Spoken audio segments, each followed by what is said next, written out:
everyone. I am Susumu Takai, President of the Security Strategy Research Institute of Japan. I will give my presentation.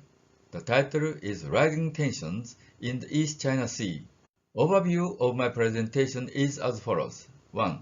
The Senkaku Islands are Japan's territory. 2. China's strategic ambitions and warfare diplomacy in the East China Sea. 3.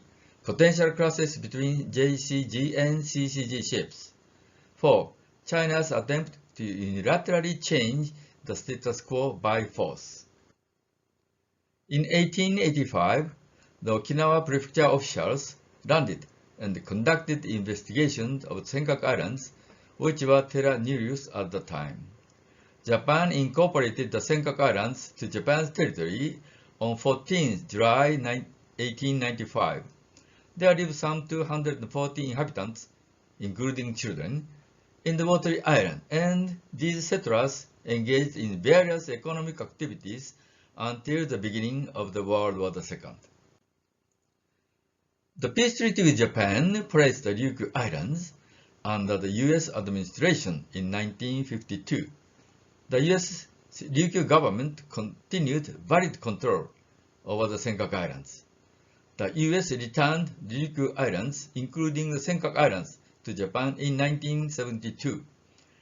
The Senkaku Islands were explicitly included in the areas returned to Japan in the agreed minutes attached to the Okinawa Reversion Agreement. See the map on the right. China suddenly started to claim the territorial sovereignty without any title based on international law in 1971. China's first assertion of territorial claims was 76 years after Japan's cabinet decision of incorporation. China insists that the Senkaku Islands are not terra nullius but inherent territory when Japan incorporated the islands in 1895. China bases its assertion on peculiar and skewed interpretation of the historical documents. Xi Jinping revealed the Chinese dream is the rejuvenation of great Chinese nation in 2021. Xi Jinping established China Coast Guard in 2013 and put it under the command of the Central Military Command in June 2020. China legislated the CCG law in January 2021, and the law came into effect in February the same year.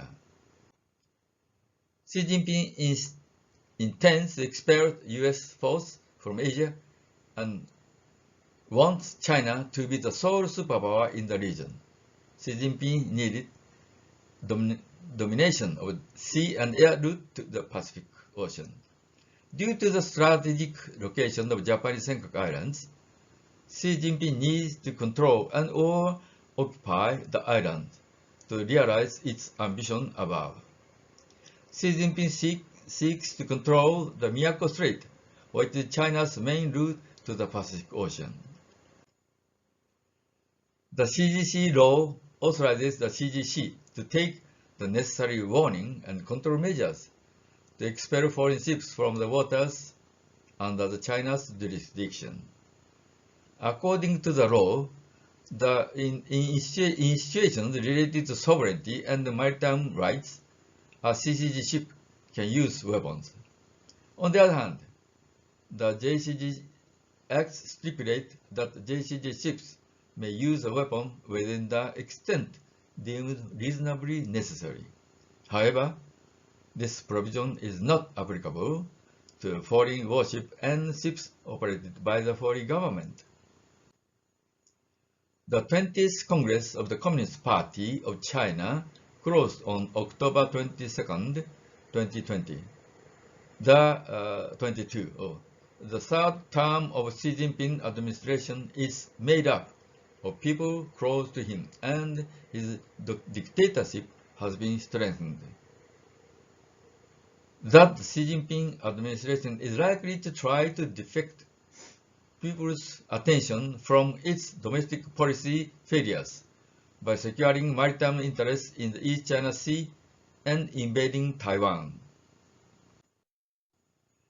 The Xi Jinping administration has publicly stated that Senkaku Islands are part of Taiwan, and Taiwan is part of China. There is a possibility of mass water discharge and or ramming against the JCG ship, such as CCG ship did against a Vietnamese Coast Guard ship in the South China Sea. JCG ships must tackle the China's hybrid strategy, which deploys CCG ships on the front and the PLA Navy vessels at the rear. If JCG ships are excluded by the CCG ships from the territorial waters around the Senkaku Islands, the world would consider it the loss of Japan's valid control over the island. Japan will strive to prevent the Senkaku Islands from being taken over by China, and will never give up on them. Putin's aggression on Ukraine in the name of special military operations shocked the world. One of the reasons for Putin's attempt to unilaterally change the status quo by force was his historical view that Ukraine is eternally tied to Russia. By the same token, Xi Jinping considers Taiwan a part of its inherent territory. Xi Jinping is carefully watching the fate of Putin's gamble and, by so doing, considers the timing of when China starts unilateral invasion of Taiwan. In August 2022, U.S. House Speaker Nancy Pelosi visited Taiwan. Immediately after that, China conducted large-scale military exercise around Taiwan, increasing the tension in the Taiwan Strait. The exercises conducted by China encircling Taiwan may be the dry run for the actual Taiwan unification war plan. Xi Jinping explicitly mentioned his future course of the action on the day at the party Congress opened. Xi Jinping said that he wants a peaceful reunification of Taiwan, but never promises to denounce the use of force. He strongly discharged the U.S. intervention by stating that the target of the use of force or necessary measures would be external effect.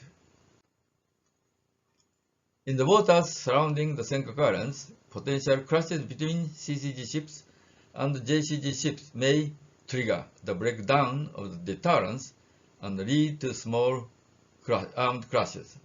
There are serious concerns that it would escalate into a large-scale military conflict in the region.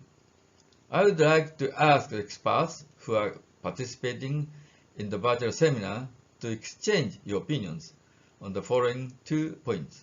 First, China's strategic ambitions and warfare diplomacy in the East China Sea. Second, how to deter China's ambitions for changing the status quo by force. Thank you very much. Recently, the security issue is a critical situation. Especially, China has been strengthening its military and maritime law enforcement and attempts to change the status quo unilaterally by force. So as we share the understanding of the problem between Japan and China regarding Senkaku Islands, China demonstrated use of force for Taiwan and the Senkaku Islands. So today, we will discuss this issue focusing on what is the most effective way to deter China's aggressive action to the Senkaku Islands. In the first session, we should make sure the fact of current situation around the islands and identify the risk at present and in the future. In the second session, we should find out how Japan can attract the international concern for this issue. So, shall we move on to the session 1? Here, we will check the reality of China's wolf warrior diplomacy in the East China Sea and Japan's response. First, Professor Dr. J. Baton Bakal. So please make a presentation, Jay. First of all, I think that the Wolf warrior diplomacy and responses of neighboring countries is something that all nations should address. One is there is really a need for us in, allies and friends and like-minded states to clarify what should be the definition and parameters of the so-called one China policy, and differentiate it from the idea that China is pushing, which is a one China principle.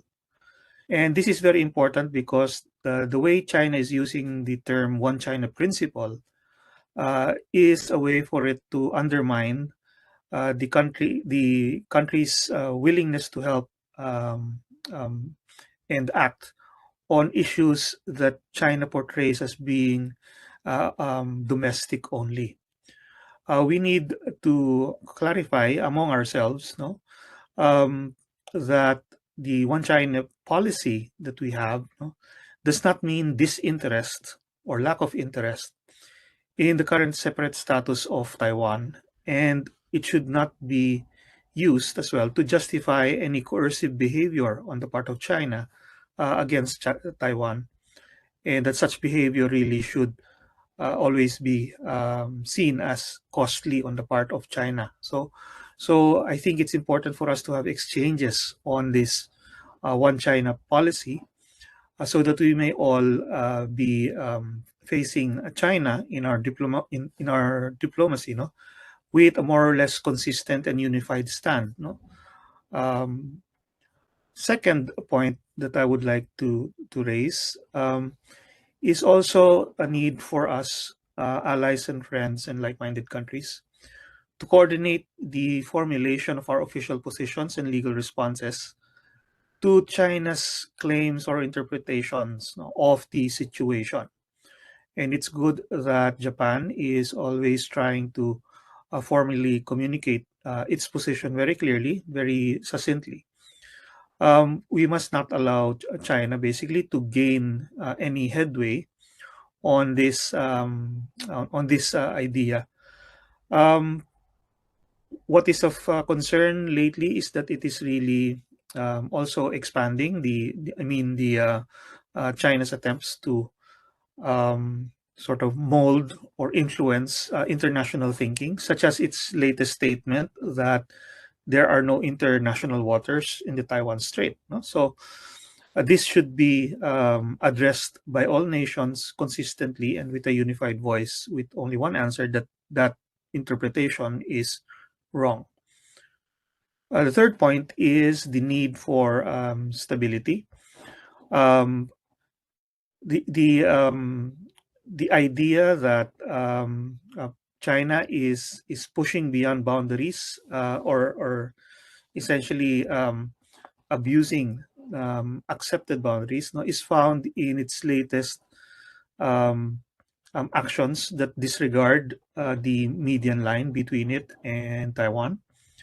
And I think that this should be also addressed by allies and friends and like-minded nations, that having this median line is an equitable provisional boundary, and it should be respected in order to maintain stability and promote genuine good faith diplomacy.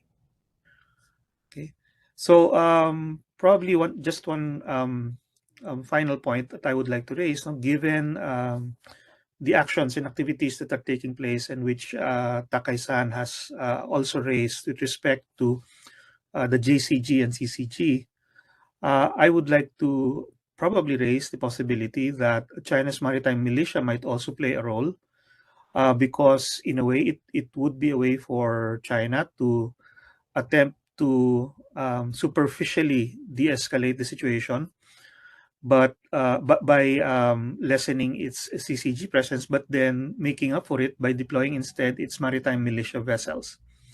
We have seen in the South China Sea that maritime militia vessels have been engaging in coordinated maneuvers and actions against Philippine government vessels.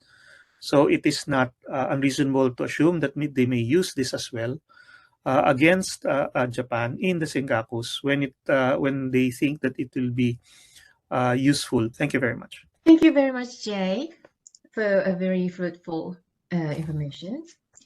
So next is Elena Atanasova Cornelius. So please, Elena.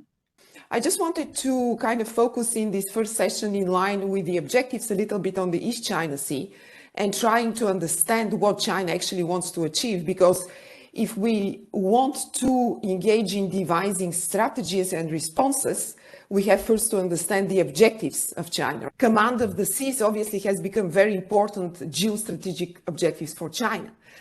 But differently from the South China Sea, where, of course, the relative power of these Southeast Asian claimants relative to China, these are the smaller, the weaker powers. It's in the East China Sea where China is facing a powerful, from China's perspective, rival, that is Japan and US-Japan alliance.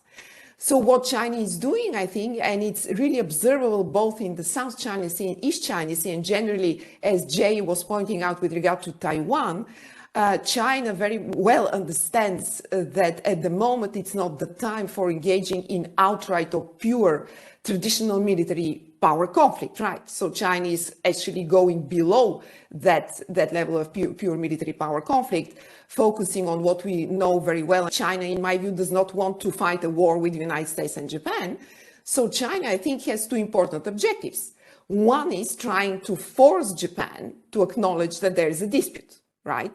Because for Japan, Senkakus are Japanese territory, there is no territorial dispute. So China really wants to force Japan to acknowledge that. And I think this is more a political and diplomatic kind of objective, right? China is doing it in various ways, in diplomatic fora, various publications, conferences, and other ways. Now, secondly, of course, it's very important from China's perspective to try to undermine Japan's administrative control over the islands. And I think here it's very important to reflect on that because US defense commitments are, of course, related to the territories under Japan's administration. And we see that how is China doing? Escalation of pressure, you have increased dispatch of vessels and aircraft, but trying to keep it under that level of pure military conflict. And in my view, also trying to establish this quasi-military presence, of course, in the East China Sea. As we know, Chinese Coast Guard being called already some sort of a second navy. So these are the tactics that we see actually spread over, in the different areas or the different significant areas of geostrategic significance for China in the first island chain, but also applicable to China's moving beyond the first island chain.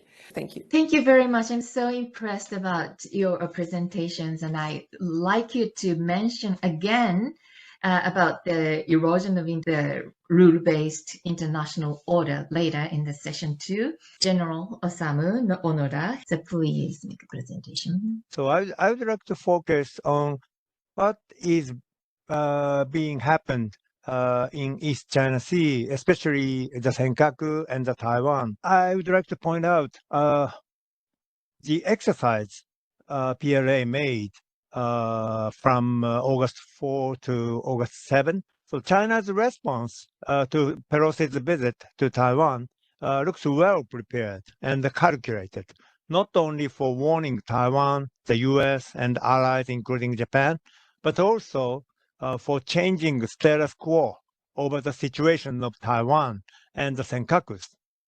So first, China denied the role of the median line of the Taiwan Strait as a buffer for the security of both sides. The PLA seems to be confident now on gaining air and maritime superiority over the Taiwan Strait.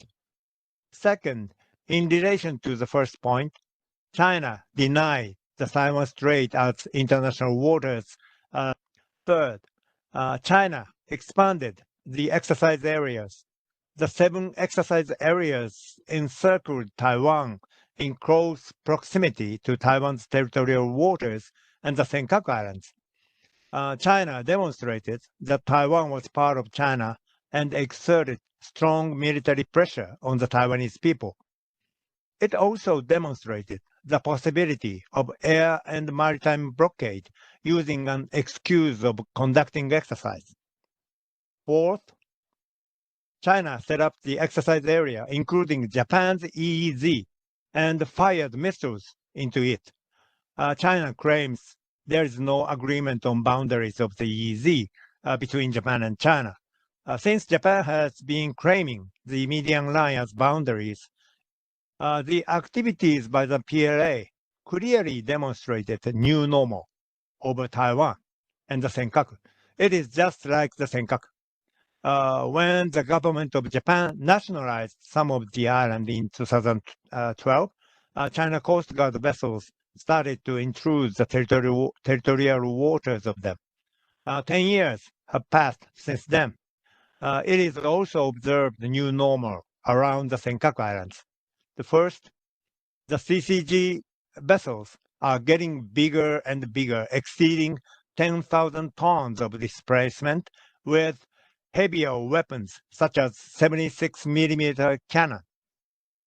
Second, the CCG vessels have usually been chasing after Japanese fishery boats when they intrude the territorial and contiguous waters in order to demonstrate jurisdictional law enforcement. But recently, they intruded, not chasing after fishery boats for the first time.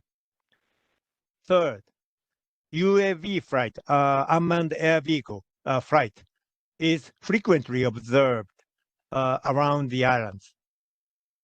As seen in China's response to Pelosi's visit, the Senkaku Island issue cannot be isolated from Taiwan issue due to its geographic and diplomatic perspectives. Not only Japan, but the international community should be vigilant to avoid China's salami slicing tactics and escalation for changing the status quo by force. So I stop here. Thank you very much for listening. Thank you very much indeed. So I think there are many interesting and important points we should discuss. For instance, the legitimacy of the China's claim in Jay's presentation, the role of the U.S., the cooperation with the ASEAN, ASEAN countries or other regional corporations, and the erosion or the collapse of the rule of law in Elena's presentations, and the reaction Japan should take against China's intrusion in Osama's presentation. So does any of you have a question or want to add anything to this presentation? Thank you very much, Akiko-san. I just would like to have a questions to the excellent presenter to just have a better sense of your assessment on the situation. First to Osamu-san, if you may, can you clarify what Japan chased for the first time that is not a fishing boat? What exactly did they do? Secondly, to all other panelists, I wonder if you can have an assessment on whether there is greater urgency for China or for President Xi Jinping in particular to change the status quo by force after he has gained the third term after the party congress. Also, after he had witnessed the war on Ukraine, the role of the big military and the role of technology as to how technology can actually aid smaller armies, smaller navies in countering much bigger, much more superior military power. I wonder if that had any effect or might have any impact on his China's calculations on their use of force to change the status quo. Thank you very much. Thank you very much. Osama-san, do you have an opinion to this?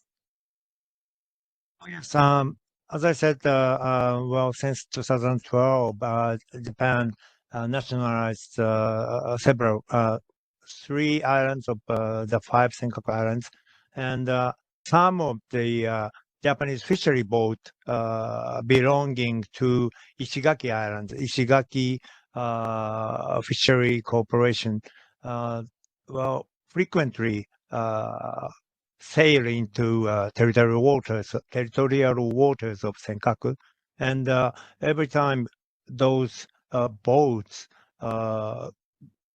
sail into the territorial waters, Chinese CCG vessels, well, always monitor those fishery boats and intrude it after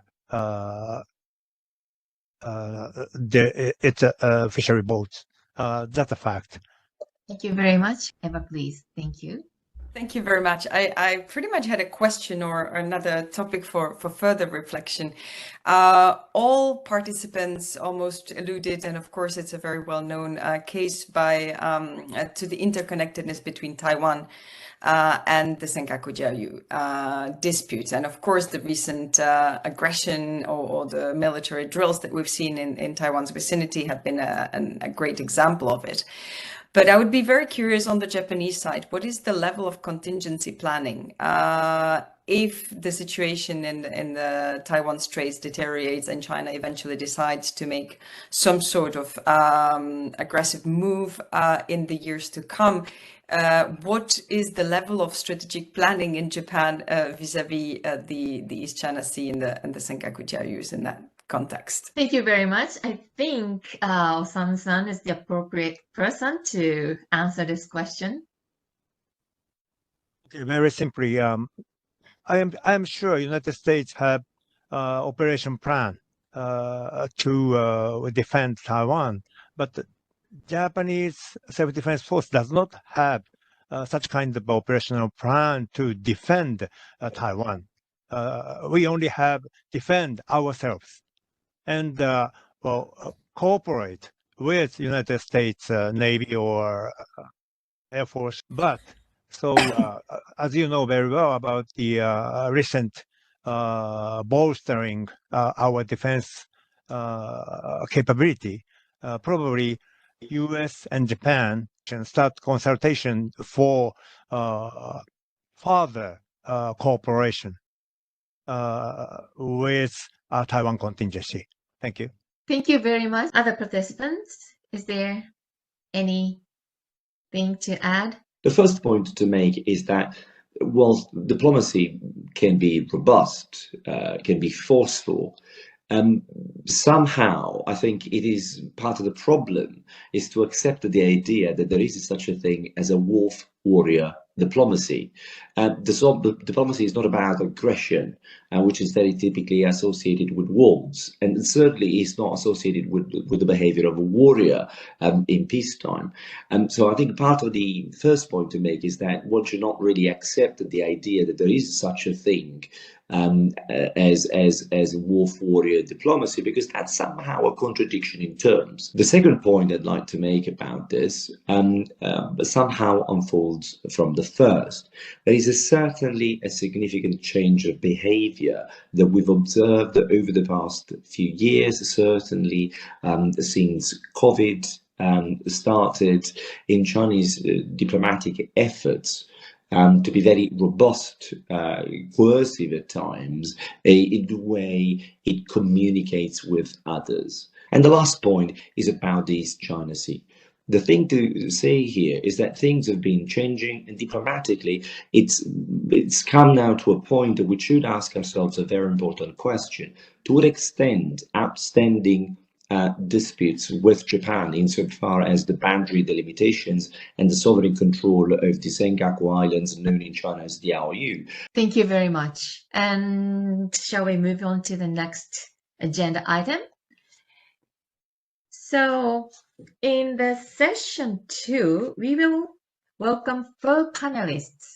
Professor Dr. James Glasgow, Dr. Eva Peshova, and Professor Dr. Robert McLaughlin, and Dr. Gwen Punson. Here, we will discuss how to deter China's challenge for changing the status quo by force. So first, James, please give us your presentation. So I'll just talk for a few minutes about a few thoughts on integrated deterrence. This is in the new national security strategy for the United States. And what it seeks to do is to integrate deterrence. Well, let me just say that there is a disagreement on what it means, but at its most basic, it seeks to integrate deterrence among the different dimensions of power. So that means deterrence throughout domains. This includes land, sea, air, outer space, and cyberspace. Deter across regions so that the U.S. has global commitments, and to make sure that the U.S. seeks to have deterrence across the U.S. government. And unfortunately, my personal view is that the Department of Defense, for the most part, gets this integrated deterrence idea, but I'm not as confident that the other elements of the U.S. government are along for the ride. In particular, the Department of State, Department of Treasury, Department of Commerce, integrated deterrence throughout the U.S. government. There are still, in my view, many elements of the government that are in the engagement phase rather than the competition or deterrence phase, and only the Pentagon has that view. And then also there's integrated deterrence. The idea is integrated deterrence across partners. From this, I would say happily the U.S. and Japan are the strongest relationship of the U.S. treaty alliance system. In my view, it is stronger than NATO. Of course, NATO has 30 countries, and therefore you have a collective action problem. So integrated deterrence is a very difficult proposition, and in a way it's an attempt by the U.S. to catch up with some of the modern realities of a different type of conflict. If you refer to Sun Tzu, who said that the acme of skill of a state is to defeat your enemy without having to fight them. And this reflects the 1999 book, Unrestricted Warfare, by the Chinese senior colonels, of all of this sort of all-domain conflict. This is very different from the Western view, which is from Westphalia and from Hugo Grotius, which is that there's the law of peace and that there's a law of war, and these two are separate and distinct. And so now we're trying to, I think, subconsciously move away from that, recognizing that we have to deter within this, so-called gray zone. Thank you very much for the opportunity to talk. Thank you very much for very interesting presentations. Then next is Eva, please. I thought, because the question here is about the international involvement and role in the East China Sea, I thought I would zoom into the European perspective. And of course, that's the one that has been the most criticized and of all. It's the most distant one. It's the most kind of historically ambiguous. But my key message here is that times have changed, and Europe as well. And the two major things that have changed since the last time we spoke, of course, is Russia's aggression in Ukraine and the kind of more increasingly aggressive behavior of China vis-a-vis Taiwan, as well as internal authoritarian shift, which really has not escaped the European attention, but quite the opposite, has contributed significantly to, in a positive way, I would say, to Europe's interest in the region. The war in Ukraine, especially, has what I called, triple or quadruple side effects or spin-off effects on the European engagement. First is a realization of the China threat, which is now widespread across all member states. So for once, we have a consensus in Europe on China being a security challenge, Taiwan being one, but also the East China Sea, which is something that we're debating here, with the general kind of awareness that Ukraine today is can be happening in Asia tomorrow, as we often hear. The way Europe responded very strongly and rather flexibly to the aggression has been positively received in Asia. Because suddenly we see Europe in a very different light. Imagining that the European Union would be sending military support to a country is something that would have been unimaginable just a year ago. And it really helps to our engagement. Now, you see a lot of practical initiatives as well. France, of course, has been present in the region, and it's probably the only European country with a standing naval presence in the Indo-Pacific. But look at Germany. The frigate Bayern has been playing around for 6 months deployment last year, which is a very important twist in a country like Germany, but also the Dutch have deployed naval and aerial assets and taking part of some of the multilateral exercises. I think it's very important to see the message that it sends to China and that China sends back to Europe, by the way, criticizing these deployments. So perhaps we're moving into the formation of this, common operational image among like-minded partners in the region, which I believe is something that can be of contribution as well.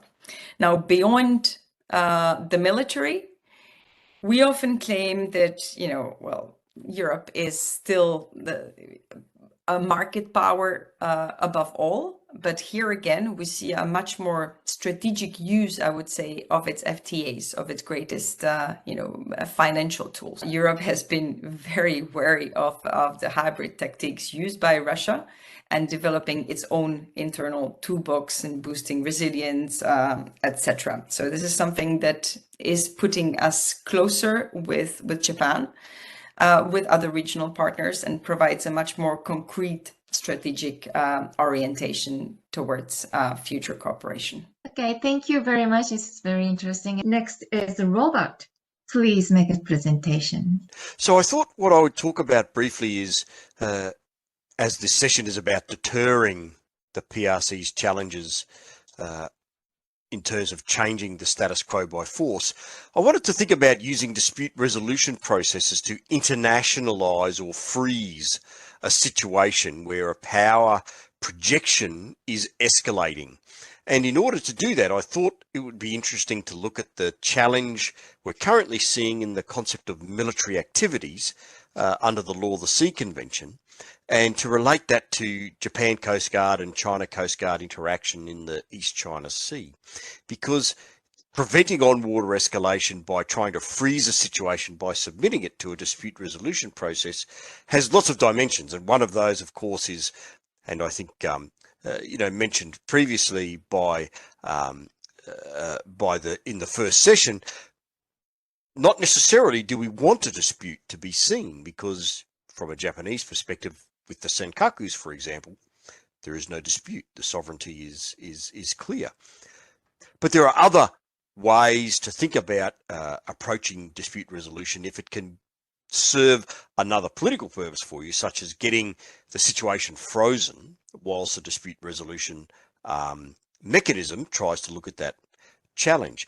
But one of the problems in doing so is choosing which dispute resolution mechanism and seeing if there are any jurisdictional issues that might prevent or challenge the use of that dispute resolution mechanism. And one of those is in Article 298(1)(b) of the Law of the Sea Convention. There's a permission to opt out of the compulsory dispute resolution mechanisms in Part 15 of the Convention if something relates to a dispute concerning military activities.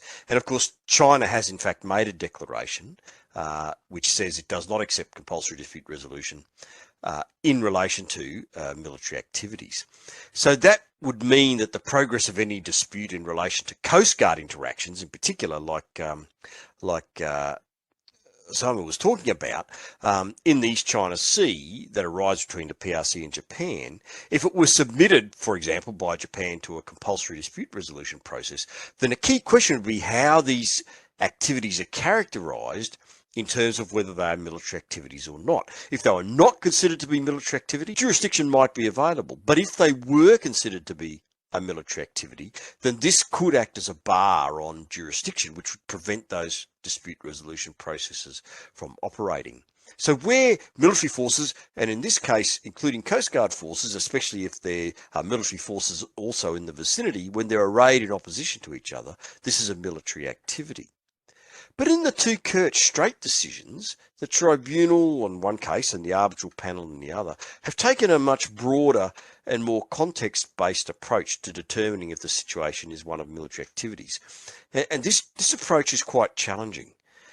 In the 2019 ITLOS decision, for example, despite the existence of at least some form of armed conflict between Ukraine and Russia since 2014, and despite the fact that the Ukrainian warships were involved as well as the Russian Coast Guard vessels, the situation was determined to be a law enforcement and passage regimes issue and not a military activity. Recently, they've continued this context-based approach, but they've tried to refine it a bit more by saying that in a single incident, you can have parts of it that are military activities and parts of it that are not military activities, and that this can change and evolve over time and phases within a single incident.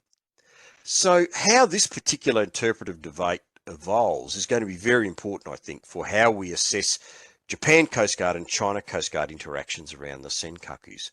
Because if these interactions are characterised as being about fisheries rights, as Osama was saying in the early days, these were China Coast Guard, harassing Japanese fishing vessels, then these interactions might not be considered military activities.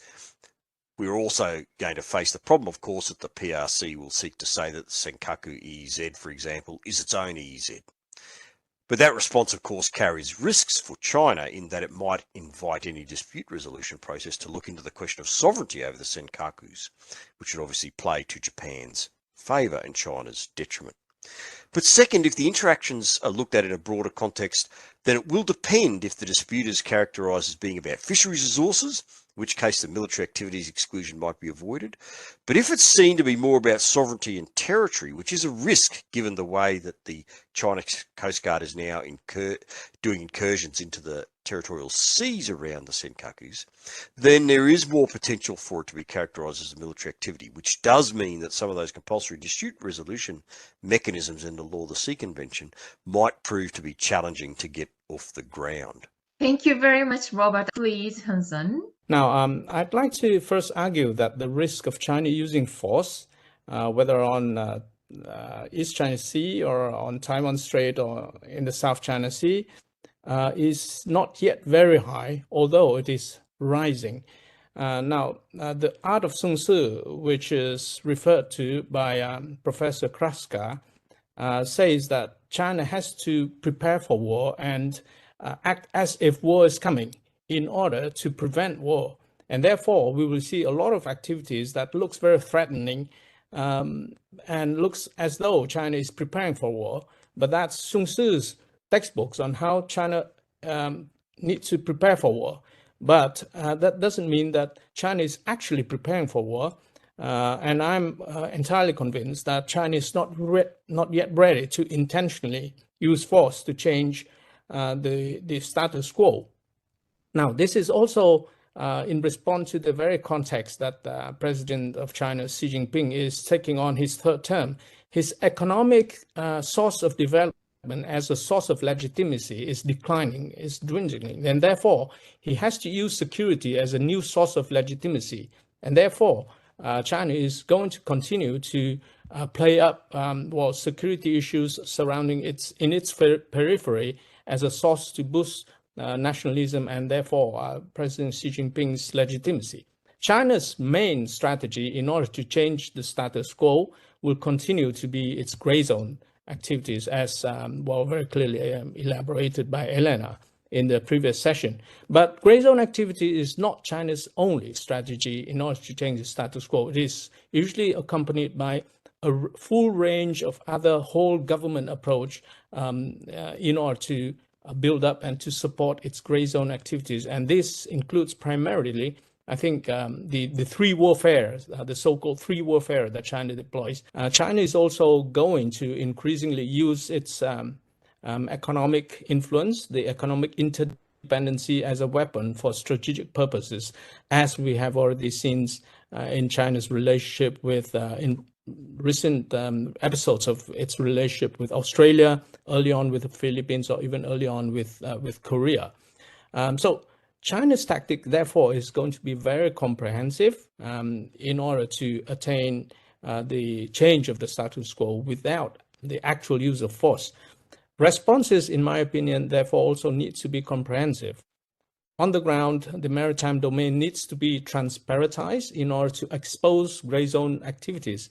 This can be done through ensuring persistent presence, especially through building capacity for coastal states to ensure their presence on the maritime domain. We need to show readiness for coordinated actions across agencies in responses to incidents among like-minded countries, and the integrated deterrence, which Professor Kraska mentioned earlier, is an approach taken by the United States. We can also use technology, which was already demonstrated by Quad, IPMDA, in order to transparentize the maritime domain environment.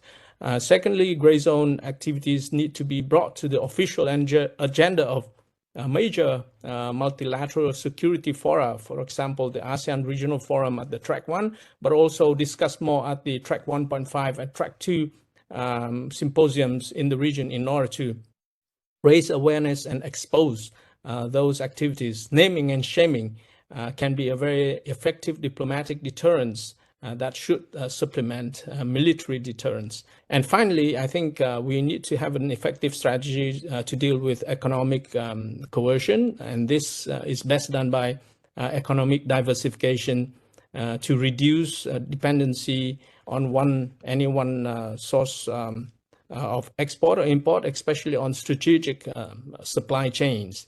Thank you very much. These are fantastic presentations. So, well, time is really limited, so I will focus on the 2 points to discuss in this session.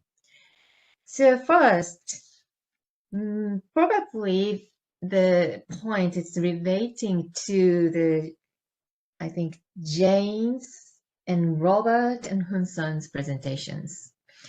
So first, how does Japan react against China regarding Senkaku Islands, and what is important strategy for Japan? James pointed out the importance of the integrated deterrence in terms of both the strengthening the military or security partnership and more comprehensive cooperation, including economic cooperations or something else for the US. And Hun-san also pointed out the importance of the regional cooperation with ASEAN countries, and I think Osamu-san would like to make a point about Japan's perspective. Would you like to come in here? The new security strategy is coming probably in a week. On 16th or so, probably our strategy set China as a threat or as something like that. So that's the point.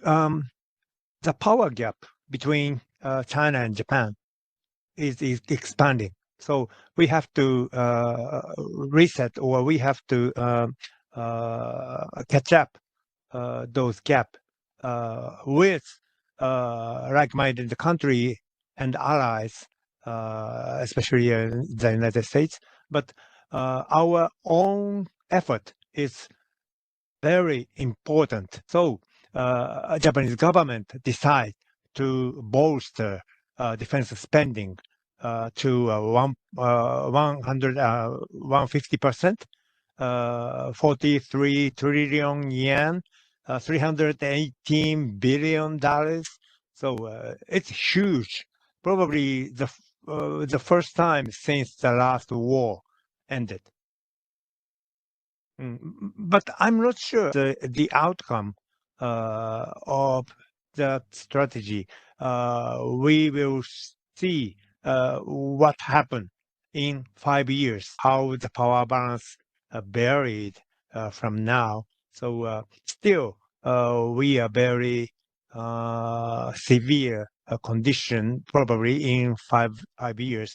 But at present, it is very important year for not only for Japan but also United States and a neighboring country like Philippines, Vietnam, and Australia as well, for whole region. Thank you very much. Well, first of all, I think given the changing military balance in the region, when we're talking about a capacity to deter another actor, and in this case, deterrence, I would suggest that should be intended both as a capacity of preventing China from conducting certain action, and so it really is about understanding the changing regional balance, how China is in there, and processing that not just as a quantitative action, but also as a qualitative one, which in turn should prompt similar steps in terms of upgrading in a tailored fashion the military capabilities of other actors, first and foremost Japan. This leads to the second point, the capacity for countries like Japan not just to acquire new capabilities, but also to develop a command and control structure that is more adequate and nimble, agile, to adapt operationally to a very difficult situation. A more integrated command and control structure in Japan, one that coordinates different departments of government, from the Coast Guard to the Maritime Self-Defense Forces. This becomes much more significant because it complicates the thinking and the calculus of the PLA when it has to face Japan, and perhaps dissuades them precisely because it makes it more complicated to take action. This leads to a third point.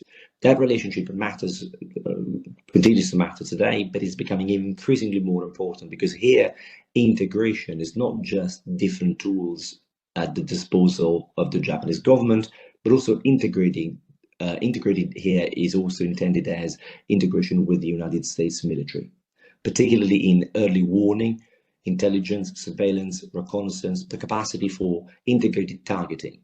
That further complicates the picture. So these 3 points, to my mind, are very essential in order to create a more compelling conventional deterrence picture for preventing uses of force for the changes of the status quo. Thank you very much, James. Okay, thank you. So if I can just offer a couple of thoughts more on the paper. There's an incentive within the tribunal, and since this is a legal process, it may sort of play into deterrence kind of more broadly. There is a mind to want to control or restrain China, but of course the jurists will never admit that. But obviously there is. You can see the Russia-Ukraine where there really was a military activity, but they determined that it wasn't. If you look at the South China Sea, in my view, the entire thing is a military activity. I mean, this is why they have the 3 large artificial islands with 10,000-foot runways, and now they've fortified them. I mean, this whole thing is a military activity to begin with. But the tribunals will be reticent to call it that because then they're going to lose jurisdiction. And jurists never want to lose jurisdiction. They always want to be able to have their say in the case. They think that they can add value, and they think that they can shape the chessboard, so to speak, going forward. Over. Thank you very much. And Hun-son, do you have a comment? Nowadays, a lot of countries see the Eurasia landmass as one theater where issues in one particular region will be immediately copied or transpired in another region, and that needs to be dealt with as one. I think the experience of European countries in dealing with hybrid warfare, especially, and not just in the maritime domain, it's also in the cyber domain, it's also in the information domain, is extremely important and can be shared to countries in the region, because we never rule out, and in fact we've observed many instances where the playbook by the major powers get copied by the other. Thank you very much. Elena, please. I think that it's in a way China's use of gray zone approaches, this hybridity of tools, paradoxically actually gives more opportunities for Europe to get engaged in the Indo-Pacific than if we had remained at the level of pure military deterrence, conventional, approaches. Because obviously in conventional deterrence capabilities, Europe's role would be limited. But now, as we mentioned earlier on, there are a number of tools or knowledge and experience that Europe can share and with the Indo-Pacific countries in order to contribute to dealing with these different tactics that China is employing. And I think that solidarity and collective response will absolutely be critical. But I also feel there are challenges here along the road in reaching those objectives. For example, you mentioned the point of bringing some of these issues to the multilateral agenda of ASEAN Regional Forum or maybe other meetings. Well, I feel there may be some challenges. And in particular, the point about ASEAN, I would like to mention that of course, China has been using the well-known divide and rule strategy, trying to separate claimants, pull some of those closer in its economic orbit, separating it from others. And I think one of the important tasks for Japan, the United States and their friends would be to prevent that Southeast Asian claimants actually would concede, to China under Chinese pressure.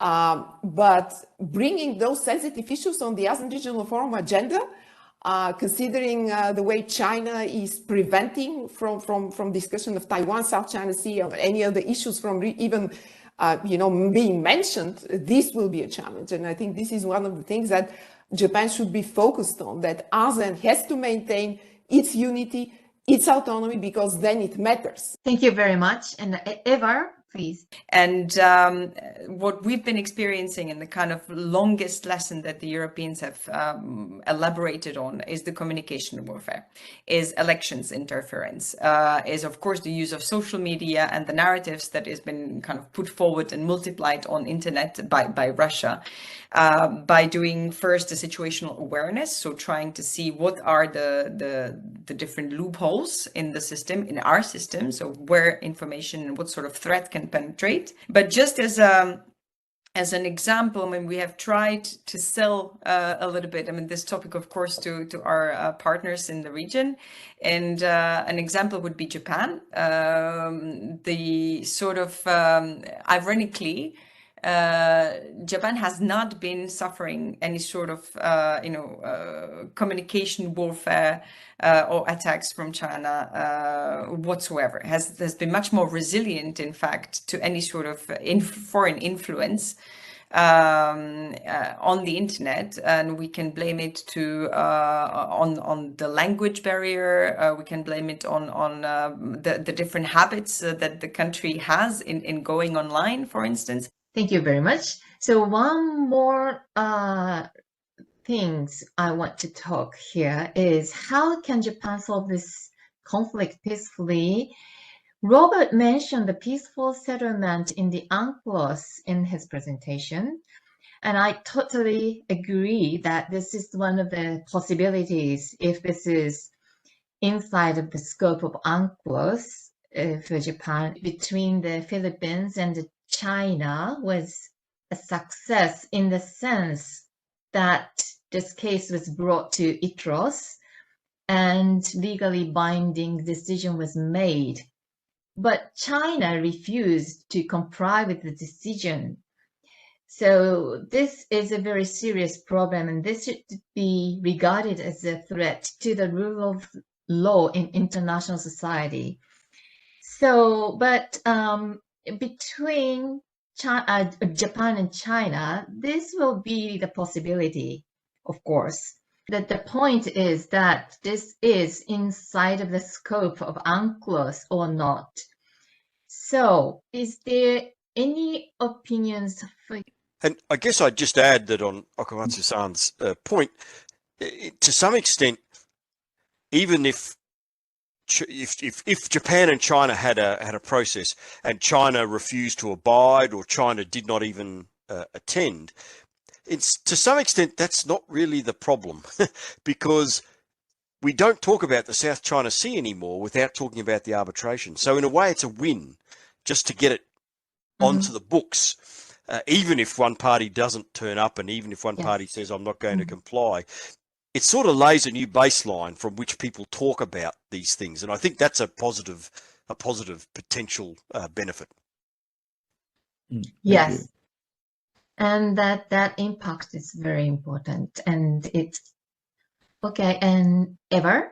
I actually wanted to just absolutely compliment and follow up on what Rob just said, because not only it does not matter, because really what matters is how the international community reads it. And this arbitration, this case was absolutely needed for anyone who has been looking at the South China Sea, including the littoral states. I mean, it has a value of its own.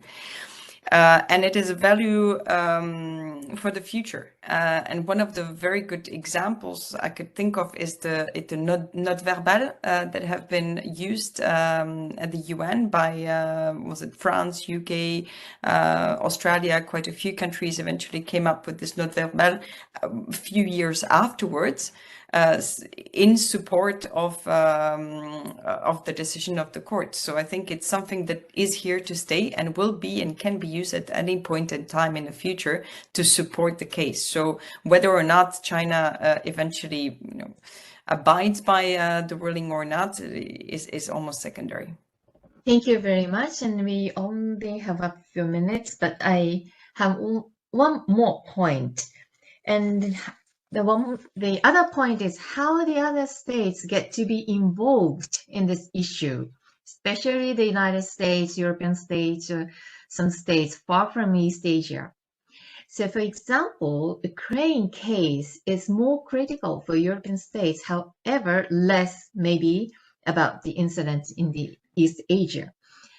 But if the unilateral measures such as Russia is enforcing is overlooked, this might be a bad precedent.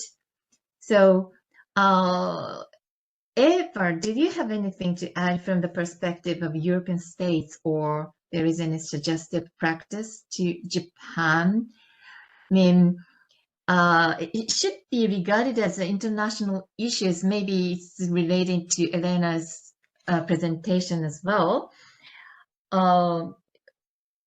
Well, this is a small, not small, but it's a incident in East Asia, but it will be more universal issues which shake the rule of law in international society.